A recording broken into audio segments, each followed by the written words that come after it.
they were hearing radio distress calls. When I say they, it was the Coast Guard, the Navy, professional radio operators all around the Pacific were hearing these radio transmissions. Some of them were very weak, but they were on Earhart's frequency, which nobody else should have been using by international agreement. For nearly a century, the world believed that Amelia Earhart and her aircraft vanished into the depths of the Pacific Ocean. Countless costly expeditions focused on sweeping the seafloor with sonar, hoping to locate a twisted mass of metal lost in eternal darkness. But what if this classic narrative is completely wrong? What if the Electra never sank at all, but landed on a remote coral reef, and Amelia continued to transmit desperate calls for help? A breakthrough analysis of radio signals has now illuminated the entire mystery.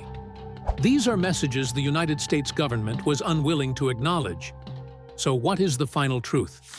The surface of eternal silence. Aviation history marks July 2, 1937, as an absolute void on the map of the Pacific Ocean. At that moment, Amelia Earhart, a symbol of human freedom and navigator. Fred Noonan vanished into nothingness while attempting to complete a flight around the world aboard the Lockheed Electra 10E. The largest and most expensive search operation ever undertaken by the United States Navy at that time ended without a single piece of physical evidence. The official explanation was sealed and filed away with striking simplicity. The aircraft ran out of fuel, fell into the deep ocean, and disappeared forever. Every technical system, military report, and public consensus for nearly a century has rested on one unchanging assumption. All communication ended completely at the exact moment the aircraft met the sea. It is a clean narrative. It resolves the embarrassment faced by authorities confronted with an unsolved disappearance and provides a tragic yet dignified ending for a legend. According to the crash and sink hypothesis, the heavy Electra with its metal structure would have been pulled rapidly into ocean depths thousands of meters below, where pressure and eternal darkness would shield its secret from the limited search technologies of the 1930s. The silence of the ocean was accepted as the final answer, a confirmation of the death of Amelia Earhart and her companion. Faith in this narrative was so strong that it shaped every archaeological and search effort for the next 80 years. Attention focused on scanning the seabed, using the most advanced sonar equipment available to locate a twisted mass of metal in the abyss. Every mission assumed that Amelia Earhart had been silent since her final transmission to the Coast Guard cutter Itasca. Yet this carefully constructed sense of closure began to fracture when declassified documents and old radio logs were re-examined with serious intent.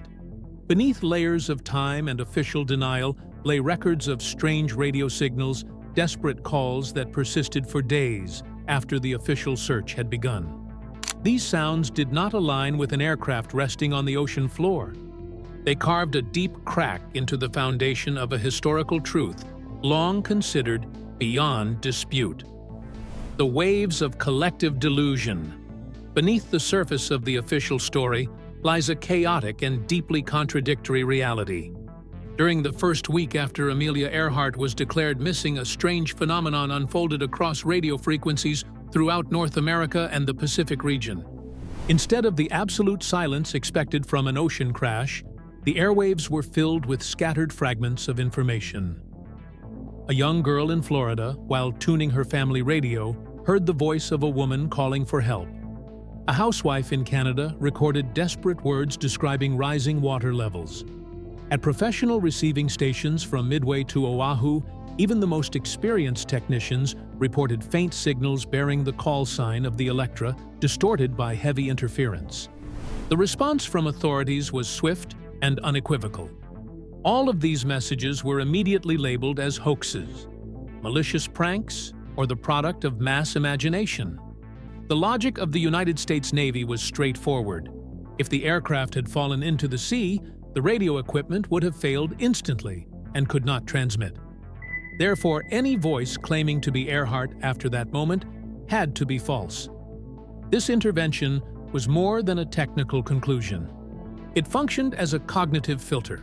Reports from civilians were excluded from official search records, dismissed as media noise, and ridiculed in the press. Yet contradictions emerge when modern researchers compare these accounts. There is a striking consistency in timing and content among listeners, separated by thousands of miles, who had no knowledge of one another. How could a radio operator in Texas and a sailor in New Zealand describe the same tone and the same sequence of technical phrases that Amelia Earhart was known to use? These messages included details about fuel status, the position of the sun, and even personal remarks that an ordinary impersonator could scarcely have known in 1937. Systematic denial inadvertently created a hidden archive where raw truths were discarded simply because they did not fit the established narrative. The question remains unresolved. If these transmissions were not hallucinations, then how could an aircraft believed to have sunk continue to project its voice from beyond death? Reconstructing the discarded symphony. The modern investigation that changed everything did not begin in the middle of the ocean. It began in libraries and archives where handwritten notes and aging radio logs were slowly decaying. Rather than searching for physical wreckage, researchers focused on restoring credibility to messages long dismissed as media noise. This approach shifted attention away from twisted metal and toward the internal logic of radio signals examined through the disciplined mindset of professional military navigators. Every note left by an amateur listener in the past was now treated as a potential navigational data point. A physical pattern started to emerge when scientists applied the theory of harmonics to the case. In 1937, the radio transmitter aboard the Electra broadcast on the frequencies 3105 and 6210 kilocycles. These were short-range frequencies, but they possessed a unique technical property. They generated harmonic waves that were multiples of the original signal. These waves could reflect off the Earth's ionosphere and leap across immense distances before falling into seemingly random locations on the opposite side of the planet. This explains why a household radio in Florida could receive a signal from the Central Pacific with striking clarity, while rescue ships nearby heard nothing but static. More importantly, an analysis of broadcast times from more than 50 of the most credible messages revealed an astonishing rule. The signals did not appear randomly. They clustered within specific windows of the day that matched perfectly with periods of low tide at coral reefs in the region. For the aircraft radio to operate and transmit over long distances, the right engine of the Electra had to be running to recharge the batteries. If the plane were underwater, this would be impossible. But if the aircraft had landed on a dry reef, Amelia Earhart could only start the engine when the tide dropped low enough to keep the exhaust clear of seawater. Dry numbers from frequency charts and tidal schedules of 1937 began to tell a story entirely different from the crash at sea narrative. It was a story of persistence and of a calculated struggle to be heard from a patch of dry ground surrounded by ocean. Amid thousands of chaotic signals, one specific sequence began to recur in the notes of the most perceptive radio operators. A sequence that held the key to decoding Amelia Earhart's true location: 157 to 337. This sequence was not a random code born of panic. For a seasoned navigator like Fred Noonan, it represented the only remaining line of position when every other navigational method had failed. In celestial navigation of that era, when weather or equipment error prevented an exact fix, pilots used the sun to establish a straight line on the map. They knew they were somewhere along that line. The line 157 to 337 formed a north-south axis that passed directly through Howland Island, the original destination. Amelia Earhart's final message confirmed a precise technical reality. They had reached this line, but could not see the island.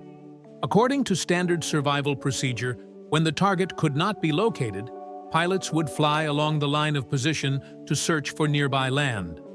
The precision of this message poses a serious problem for the crash and sink hypothesis. If the Electra had run out of fuel and plunged into the sea at that moment, the transmission about the 157 to 337 line would have been a final farewell. Yet, the historical record of telecommunications reveals something entirely different. For more than 100 hours afterward, radio signals bearing the Electra's call sign continued to appear not as ocean static, but as structured requests for assistance. At Pan American Airways stations on Midway Wake and Oahu, the most advanced technological eyes of the Pacific, at that time technicians recorded stable signal patterns. These were not amateur listeners with crude equipment. They were specialists trained to guide transoceanic flights. Using direction-finding techniques, the stations performed a simple geometric calculation. Lines of bearing from 3 separate stations, when plotted on a map, intersected at a single point, with minimal margin of error. That point did not lie in the deep waters around Howland. It lay precisely at Gardner Island, a remote coral atoll hundreds of miles to the south. The existence of these signals forces us to confront an undeniable physical reality of the Lockheed Electra. Amelia Earhart's radio was powered by a lead-acid battery system. To transmit a signal strong enough to travel thousands of miles, the system required a massive supply of electricity that batteries alone could not sustain. The only way to recharge the system was to start the right engine where the generator was mounted. An engine cannot operate if submerged in seawater.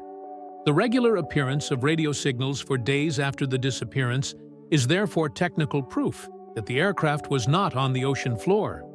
It was resting on a dry and stable surface that allowed the engine to run without damage.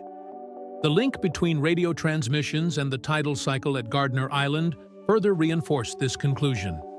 Records show that signals grew strongest and clearest at times that coincided with the lowest tides of the day. On a flat reef like Gardner Landing was only possible when the tide retreated, exposing a narrow but slippery stretch of ground. Amelia Earhart could only start the engine to recharge batteries and broadcast when the water level did not flood the exhaust. Each time the tide rose, silence returned, creating a rhythm of survival governed by nature itself. These messages were not echoes of an accident. They were the journal of a calculated struggle. Yet instead of forming the basis for a rapid rescue, these data were pushed into a gray zone of perception, labeled collective delusion. United States authorities in 1937 faced enormous political and military pressure. Admitting that Amelia Earhart was alive on an island and that they could not reach her immediately would have been an unacceptable blow to the prestige of the Navy. The simplest way to manage this failure was to label all unofficial radio signals as hoaxes. The case of Betty Klenk. A 15-year-old girl in Florida stands as a clear example of this cognitive censorship. On the afternoon of July 5, 1937, while scanning frequencies on her family radio, Betty accidentally picked up a desperate female voice. For 3 hours, she wrote down what she heard in a notebook. Cries for help, heated arguments between a woman and an injured and delirious man, and details about water rising inside the cockpit. When her father brought the notebook to the Coast Guard, the report was rejected outright. The reason given was simple. A radio in Florida could not possibly receive a signal from the Pacific. This rejection was based on a surface-level understanding of radio technology and completely ignored the phenomenon of harmonics. Physically, the Electra's transmitter, when broadcasting on its primary frequency, generated secondary waves at multiple frequencies. These harmonic waves reflected off the ionosphere, creating a skipping effect across thousands of miles before landing in distant geographic regions. Modern science has shown that during the summer of 1937, atmospheric conditions fully allowed signals from Gardner Island to bounce back to the North American continent through these harmonics. What Betty Klenk heard was not the imagination of a child. It was the raw, unfiltered sound of reality unfolding on the other side of the world. The contradiction between field data and government narrative reached its peak on July 9, 1937. Acting on Navy orders, the ship USS Colorado dispatched 3 seaplanes to scout Gardner Island. In their post-flight reports, the pilots noted a strange detail. There were clear signs of recent habitation on the island. They observed objects that did not belong to the natural ecosystem and indications of human presence. Yet in one of the most controversial decisions in the history of the search, the pilots convinced themselves, or were convinced by superiors, that these were merely traces left by coconut harvesting crews. The truth is that Gardner Island had been completely abandoned since 1892. There were no workers and no commercial activity on the island in 1937. The Navy's search system made a profound cognitive error. They saw evidence but interpreted it through a pre-established filter. Because the crash and sink scenario had already been accepted as fact, any sign of life on Gardner Island was dismissed as a mistake or meaningless coincidence. Amelia Earhart was there, perhaps waving at rescue aircraft from beneath the trees, but in the minds of the searchers, she had ceased to exist on land long before. The collection of abandoned messages formed a hidden archive within United States government records. It included dozens of radio logs from Canada to Texas, from professional telecommunications stations to amateur radio enthusiasts. All shared one trait. They contained technical details an outsider could not have known, such as aircraft identification engine status, and especially positional references tied to the 157 to 337 line. To dismiss a large number of independent messages from unrelated sources that matched in content as fabrications is statistically irrational. Why was confirmation delayed for 80 years? The answer lies in the structure of belief. Once a large system like the military or a government issues an official conclusion reversing it, becomes not only a search for truth, but an admission of systemic failure. Amelia Earhart's calls for help were turned into media noise to protect a specific cognitive order. Government silence was not born of missing information. It was deliberate silence designed to suppress echoes that did not fit the plan. The intervention of message content transformed the nature of the mystery entirely. We are no longer investigating a conventional aircraft accident. We are decoding how truth can be censored by those tasked with protecting it. Coordinates frequencies and Betty Klenk's handwritten notes are the surviving fragments of a reality intentionally buried. When these fragments are assembled, a clear picture of Amelia Earhart's final days emerges, one far more painful and real than any conspiracy theory. The Electra, with its 2 Pratt & Whitney engines, was more than a vehicle. It was a mobile broadcast station screaming into the void. Each time Amelia started the engine and pressed the transmit button, she wagered her life on the world's willingness to listen. But the world she trusted in the system she represented chose not to listen. They received the messages, identified the coordinates, and still chose to believe in ocean silence over the voice of a dying woman on a sun-scorched reef. The distance between hearing and believing is where Amelia Earhart truly vanished. Confirmation of her emergency landing did not come from a new discovery in the deep ocean.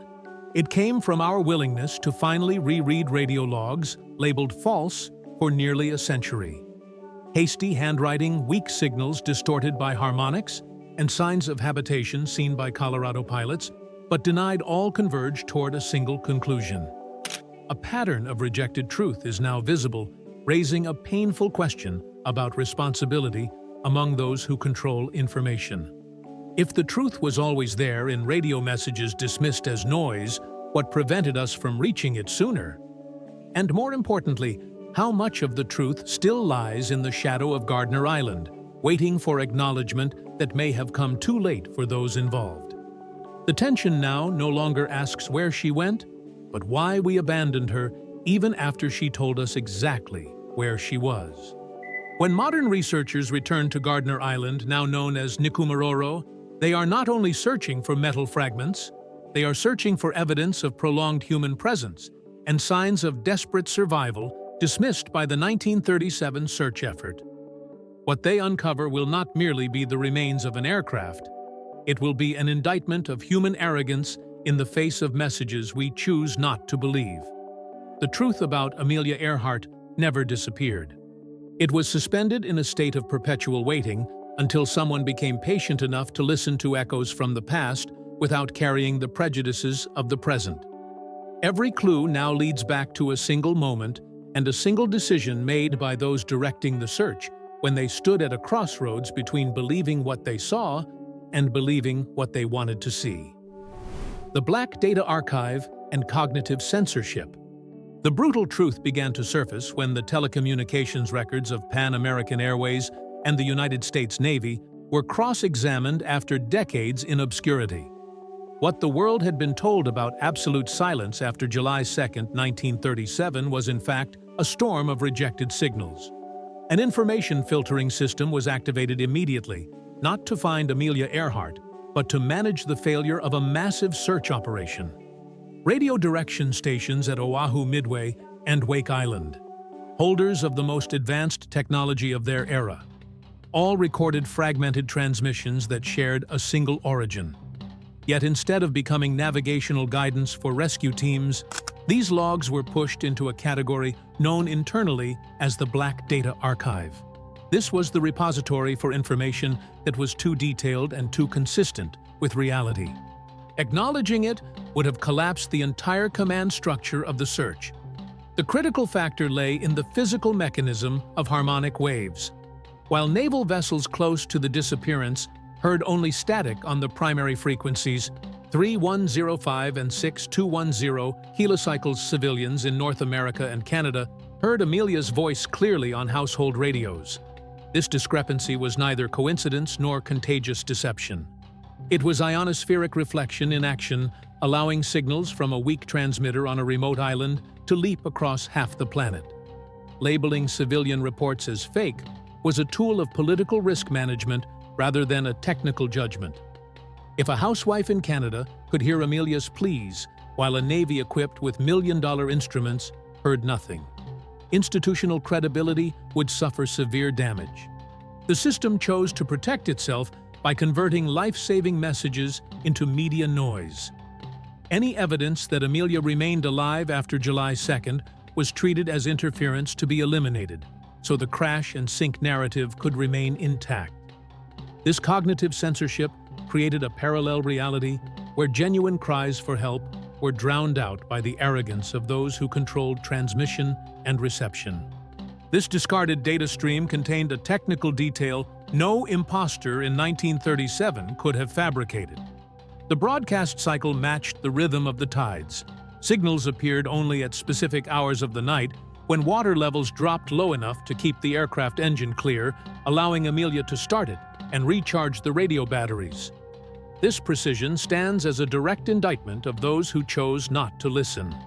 The tension no longer concerns whether the signals were real, but why such a coherent logical pattern was excluded from official search records. The eyes that refused to see. The rupture between data and action reached its tragic peak on July 9, 1937, when seaplanes from the USS Colorado flew over Gardner Island. This was the moment when physical truth confronted systemic bias head-on.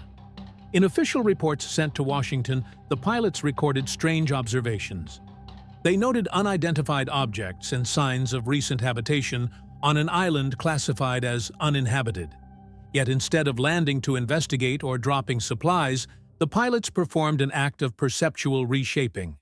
They saw signs of human presence, but their minds had been conditioned by the assumption that Amelia lay at the bottom of the ocean. As a result, clear evidence of desperate survival was systematically misinterpreted. The signs were attributed to coconut harvesting crews despite the fact that no economic activity had taken place on Gardner Island since 1892. This organized blindness did not stem from a lack of observational skill. It arose from an unspoken cognitive order. Do not find what should not be there.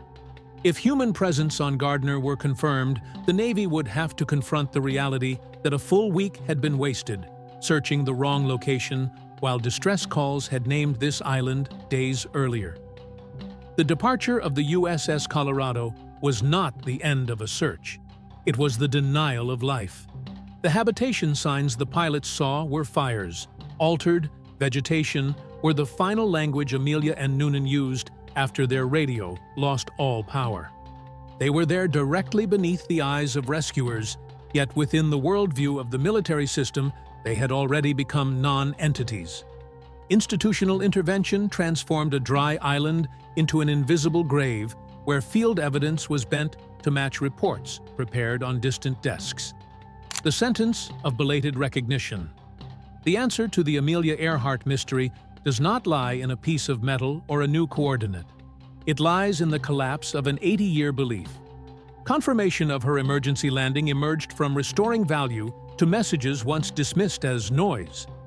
The sequence 157 to 337 that she repeated in desperation was not delirium. It was an exact celestial navigation instruction, a straight path toward survival that she followed until her wheels touched the coral reef of Gardner Island. The truth was never missing. It was obscured by selective information. When modern researchers applied harmonic wave analysis and reconciled tidal data from 1937, they discovered that every civilian distress report formed a precise heat map leading directly to Nikumaroro. Our failure to find her for nearly a century came from rejecting the victim's own voice in favor of the comfort offered by government-approved hypotheses. Amelia Earhart survived the landing. She fought to maintain contact for at least 6 days and nights. She followed every rescue protocol known to an elite aviator. Her tragedy was not an aviation accident. It was a failure of humanity's message reception system. We created an eternal mystery to conceal a more painful truth. She was effectively found in the first week, but left behind because bureaucratic machinery could not permit itself to be wrong. When the final traces on Gardner Island, from bones to personal artifacts, are brought to light, they tell not a story of death, but of denied presence. History's final judgment is not directed at the cruelty of the Pacific, but at the deliberate silence of those who controlled the frequencies. Amelia Earhart did not vanish into the ocean. She vanished into files labeled hoax, waiting for a generation brave enough to accept that truth sometimes resides in what we choose to discard. This belated recognition casts a disturbing shadow over the present. It forces us to ask how many other truths are being labeled delusion, and how many cries for help are dismissed as interference simply to preserve an unchallenged worldview. Amelia Earhart has been found not beneath the earth or the sea, but within a new awareness of the value of messages. This confirmation offers no comfort. It leaves only a hollow echo of what might have been had we learned to listen sooner. What remains on Gardner Island is not merely the remnant of an aircraft consumed by time. It is a permanent reminder of the fragile boundary between a grand mystery and an abandoned truth. We now know where she was. The cost of that knowledge is facing a harsh truth about human nature. Sometimes we prefer an unsolved disappearance to admitting a redemption missed through our own indifference. Amelia ended her journey on that coral shore, but her message of rejected truth continues to transmit endlessly through every ionospheric layer of time.